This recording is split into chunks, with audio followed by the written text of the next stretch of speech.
Hello everyone, welcome to today's video. आज हम देख रहे हैं कि हमारा जो सीटेट का इंफॉर्मेशन बुलेटिन है फाइनली यहाँ पर हमें साइट पे दिख रहा है। तो हम लोग बहुत समय से इंतजार कर रहे थे और सीटेट का जो आपका पब्लिक नोटिस है उसे आए हुए भी टाइम हो गया था। तो सबके मन में ये सवाल था कि ये एग्जाम फरवरी में हो पाएगा या नहीं। तो फाइनली हमें इंफॉर्मेशन बुलेटिन देखने को मिल रहा है। चेक कर सकते हैं आप इनकी वेबसाइट पर, ऑफिशियल वेबसाइट पर मैंने ये पीडीएफ जो है डाउनलोड कर ली है ऑलरेडी आपके लिए और सारी इंपॉर्टेंट बातों को आज हम यहाँ पर डिस्कस करने वाले हैं। तो देखो, सीटेट फरवरी 2026 के लिए आपका इंफॉर्मेशन बुलेटिन है। इंपॉर्टेंट सबसे पहले डेट समझ लेते हैं कौन कौन सी है। तो ऑनलाइन एप्लीकेशन जो है आपकी स्टार्ट होने वाली है कब से? 27/11 यानी 27 नवंबर से आपका जो ऑनलाइन एप्लीकेशन है वो स्टार्ट हो जाएगा। दैट मीन्स आज ही से आपका ऑनलाइन एप्लीकेशन होना स्टार्ट हो जाएगा। लास्ट डेट दे रखी है आपकी 18 दिसंबर और फी सबमिशन की भी लास्ट डेट आपकी 18 दिसंबर है। तो ये चीजें आप डेट्स ध्यान में रखिएगा। लास्ट डेट का इंतजार बिल्कुल मत कीजिएगा और जल्दी ही इस फॉर्म को फिल कर लीजिएगा। फिर देखिए डेट ऑफ एग्जामिनेशन, ये तो पहले भी बता चुके थे। ये तो 8 फरवरी 2026 संडे को आपका जो है ये एग्जाम होने वाला है। डेट ऑफ एग्जाम जैसे कि यहाँ पे बता रखा है, पेपर 1 पेपर 2 दोनों आपका 8 फरवरी को होने वाला है। मॉर्निंग शिफ्ट में आपका होगा पेपर 2 कितने बजे से? 9:30 बजे से लेकर 12 बजे तक। और आपका इवनिंग शिफ्ट में होने वाला है पेपर 1 2:30 बजे से लेकर 5 बजे तक।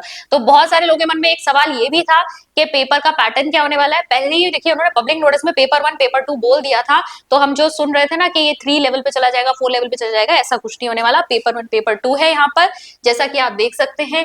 और इन्फॉर्मेशन चेक करते हैं। अगर फॉर्म की फी आप देखेंगे तो फॉर्म की फी आपको कितनी देखने को मिलेगी? जनरल या ओबीसी कैंडिडेट्स के लिए यहाँ पर क्या है आपकी, पेपर 1 अगर आप खाली दे रहे हैं या पेपर 2 आप खाली दे रहे हैं, ठीक है, यानी कि आप सिर्फ एक लेवल के लिए अगर अप्लाई कर रहे हैं तो आपको 1000 रुपी फी सबमिट करनी है। अगर आप दोनों दे रहे हैं, पेपर 1 पेपर 2 दोनों दे रहे हैं, तो आपको 1200 रुपए यहाँ पर फी देनी है। बाकी SC ST डिफरेंटली एबल्ड जो पर्सन है उनके लिए यहाँ पर अगर आप एक पेपर दे रहे हैं तो 500 रुपए है और अगर आप दोनों पेपर दे रहे हैं पेपर 1 पेपर 2 तो फिर आपका यहाँ पर 600 रुपए फीस है। ठीक है, दोनों कौन देगा? अगर आपका डीएलएड भी है बीएड भी है तो आप दोनों के लिए भी एलिजिबल है।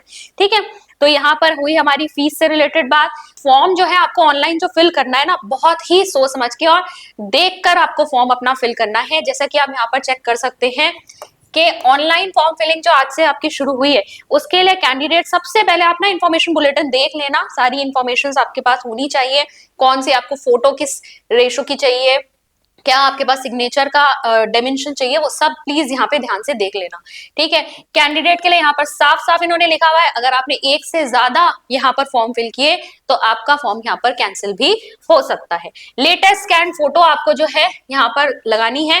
मैंने बहुत ज्यादा डिटेल्स यहाँ पर मैं आपके साथ डिस्कस नहीं कर रही हूँ, आप सब जानते हैं। आपको अपनी डिटेल्स फिल करनी है। जैसे ही आप अपना नेम वगैरह सब इंपॉर्टेंट जो डिटेल है वो फिल करेंगे, आपके पास एक रजिस्ट्रेशन नंबर जो है वो जनरेट होकर आ जाता है। वो registration number online application number form जो है वो आपको नोट डाउन करना पड़ेगा। आगे फर्दर जितनी भी चीजें हैं वो उसी के थ्रू होंगी। ठीक है, देन यहाँ पर लिखा भी हुआ है रजिस्ट्रेशन नंबर। ठीक है, ये आगे आपका लॉगिन करने के लिए सब नीडेड होगा। फिर आपको जो अपलोड करने हैं जितने भी डॉक्यूमेंट्स आप चेक कर सकते हैं। जो आपकी स्कैन्ड फोटोग्राफ है 10 से लेकर 100 KB तक की होनी चाहिए और जो इमेज के डायमेंशंस है वो 3.5 सेंटीमीटर विड्थ और 4.5 सेंटीमीटर हाइट। ये सारे इंपॉर्टेंट जो है चीजें ये आपको नोट डाउन करनी पड़ेगी। ऐसे ही आपका सिग्नेचर का भी दिया हुआ है 3 KB से 30 KB के बीच में होनी चाहिए। डायमेंशंस क्या होनी चाहिए उसको आप चेक कर लीजिए। ठीक है, फी की हम बात कर चुके हैं, आगे बढ़ते हैं। और शेड्यूल जो है जैसा कि मैंने आपके सामने पहले ही डिस्कस कर दिया, मॉर्निंग शिफ्ट में पेपर 2 होगा, इवनिंग शिफ्ट में आपका क्या होगा? पेपर 1 होगा। 2.5 घंटे का आपका ये पेपर है। एज सच इस इंफॉर्मेशन बुलेटिन में कोई चेंजेस ऐसे हमें देखने को नहीं मिल रहे हैं। बस यहाँ पर डेट्स ही आपको पता चली है कि फॉर्म फिलिंग कब से शुरू हुई है।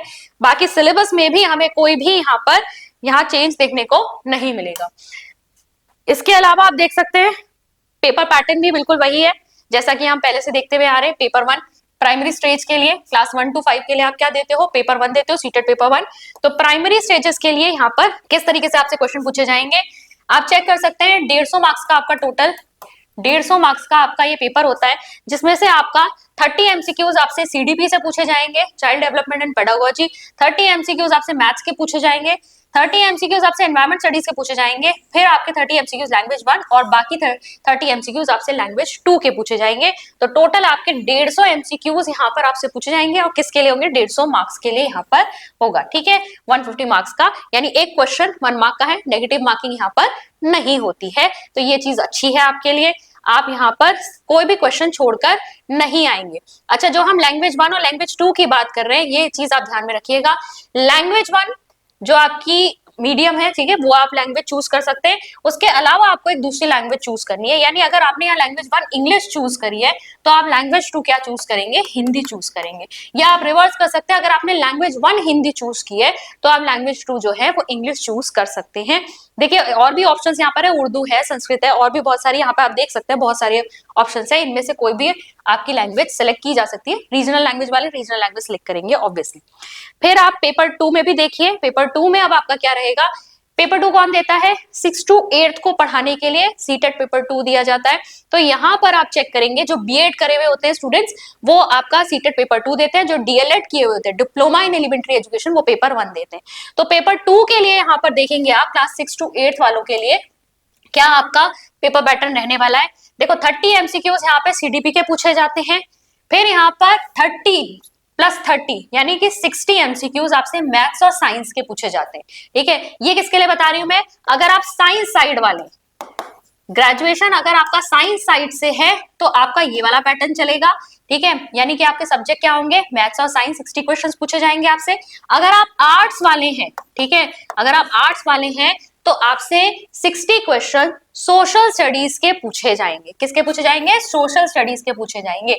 तो यहाँ पर ऐसा नहीं है कि सारे ही आपको देने हैं। अगर आप साइंस वाले हैं तो 60 क्वेश्चन मैथ्स और साइंस के होंगे, अगर आर्ट्स वाले हैं तो आपके 60 क्वेश्चन सोशल स्टडीज के होंगे। इसके बाद लैंग्वेज 1 के 30 एमसीक्यूज होंगे, लैंग्वेज 2 के 30 एमसीक्यूज होंगे। टोटल करोगे यहाँ पर भी ये 30, ये 60, ये 30, ये 30, टोटल 150 एमसीक्यूज। मार्क्स कितने हो गए, 150 मार्क्स हो गए। ठीक है, तो यहाँ पर पेपर 2 जो है कौन देंगे, बीएड वाले देंगे। अगेन लैंग्वेज 1 लैंग्वेज 2 में वही रहने वाला है जो मैंने आपको पेपर 1 में बताया। आप एक लैंग्वेज जो है, जो आप जिसपे आप कंफर्टेबल हैं, वो आप लैंग्वेज 1 सेलेक्ट करेंगे और दूसरी लैंग्वेज जो है अपने अनुसार आप दूसरी सिलेक्ट करेंगे यहाँ पर। ठीक है, जैसे पहले इंग्लिश करी तो दूसरी हिंदी हो जाएगी। Language of the question paper majorly क्या रहने वाली है, हिंदी इंग्लिश, बाइलिंगुअल रहने वाला है। हिंदी और इंग्लिश में आपसे ये पेपर जो है पूछा जाएगा, बाइलिंगुअल रहने वाला है। नेक्स्ट देखेंगे, यहाँ पर सिलेबस देख सकते हैं आप, सिलेबस वही है जो अभी तक इतने सालों से हम देख रहे थे, कोई चेंज इसमें आपको देखने को नहीं मिलेगा। एक बार मैं यहाँ पर बस बता देती हूँ आपको, सीडीपी जो है, CDP again very very important है। सीडीपी आपका सिर्फ यहाँ पर 30 क्वेश्चंस नहीं पूछे जा रहे, जितने भी आपके सब्जेक्ट हैं, चाहे आप मैथ्स ले लीजिए, साइंस ले लीजिए, लैंग्वेज 1 लैंग्वेज 2, सब में आपके सीडीपी के कुछ कुछ क्वेश्चंस जरूर होंगे। तो यहाँ पर आपकी सीडीपी जो है सिर्फ 30 क्वेश्चंस नहीं, और भी ज्यादा क्वेश्चंस होते हैं, तो ये आपको बहुत अच्छे से तैयार करनी है। बाकी आप देखिए प्राइमरी स्कूल के लिए यहाँ पर क्या है, सीडीपी का जो आपका सिलेबस रहने वाला है, सिलेबस को हम किसी और वीडियो में और डिटेल में डिस्कस करेंगे। अभी बस मैं आपको ये बता देती हूँ कि जनरली आपका जो भी सिलेबस अभी तक दिया जाता था, ठीक है, वही पूछा जाएगा। अगर हम पेपर 1 की बात करें, सीटेट पेपर 1 की, तो आपसे जो क्वेश्चंस पूछे जाते हैं किसके लिए पूछे जाते हैं, क्लास 1 से लेकर क्लास 5 तक को आप पढ़ाते हो, तो यहाँ पर एनवायरमेंट स्टडीज पे आपसे जो क्वेश्चन पूछे जाएंगे वो क्लास 1 से लेकर 5 तक की जो एनवायरमेंट ईवीएस वाली बुक होती है ना, उस पे से पूछे जाएंगे, और मैथ्स के भी वहीं से क्वेश्चंस पूछे जाते हैं, प्लस आपके कुछ पेडागोजी के क्वेश्चंस वहां पर पूछे जाएंगे। लेकिन जब आप पेपर 2 की बात करते हैं तो आपसे 6 to 8 के लेवल की यहाँ पर, चाहे आप मैथ्स कह लीजिए, साइंस कह लीजिए, सोशल स्टडीज कह लीजिए, सब्जेक्ट में वहां से पूछा जाता है। इसके अलावा आपके पास सिलेबस गिवन ही है, ठीक है, इसको आप चेक कर सकते हैं। जब हम डिटेल में डिस्कस करेंगे तो वहां पर जो है मैं क्लियरली यहाँ पर मेंशन करूंगी कौन से टॉपिक से आपको किस तरीके से पढ़ना है। बाकी आप फॉर्म फिल करते वक्त सारी चीजें चेक करेंगे, आपके एग्जाम सेंटर्स जो हैं आपके अपेंडिक्स में दिए हुए हैं। एक चीज और ध्यान में रखेंगे, यहाँ पर मिस्टेक बिल्कुल भी नहीं करनी है। फॉर्म फिल करते वक्त आपको सारी चीजें बहुत सही से भरनी है, लेकिन अगर आपसे मिस्टेक हो जाए तो यहाँ पर करेक्शन विंडो खुलती है। थोड़े समय के लिए आप क्या कर सकते हैं, अपने फॉर्म में करेक्शन कर सकते हैं, लेकिन ध्यान रखना है करेक्शन के लिए इन्होंने साफ साफ कह रखा है कुछ पर्टिकुलर्स में करेक्शन होगा, एग्जाम सेंटर में करेक्शन नहीं होगा। तो प्लीज प्लीज यहाँ पर आपसे ऑप्शंस भरवाते हैं, एग्जाम सेंटर बहुत ही ध्यान से पढ़िएगा, क्योंकि वहां पर आपको करेक्शन विंडो में भी आपको चांस नहीं मिलेगा उसको करेक्ट करने का। ठीक है, तो आज हमने ये बेसिक आपका डिस्कस किया कि आपका मेन मेन इंपॉर्टेंट चीजें इस फॉर्म में क्या है, और भी जो इंपॉर्टेंट चीजें होंगी इससे रिलेटेड सिलेबस वगैरह को हम डिस्कस करेंगे, कैसे इसकी प्रिपरेशन करनी चाहिए। आप जुड़े रहिए हमारे साथ, हमारे चैनल के साथ। अगर अभी तक आपने चैनल को सब्सक्राइब नहीं किया है तो इस चैनल को सब्सक्राइब जरूर कर लीजिएगा। मैं मिलती हूँ आपसे नेक्स्ट लेक्चर में। Thank you.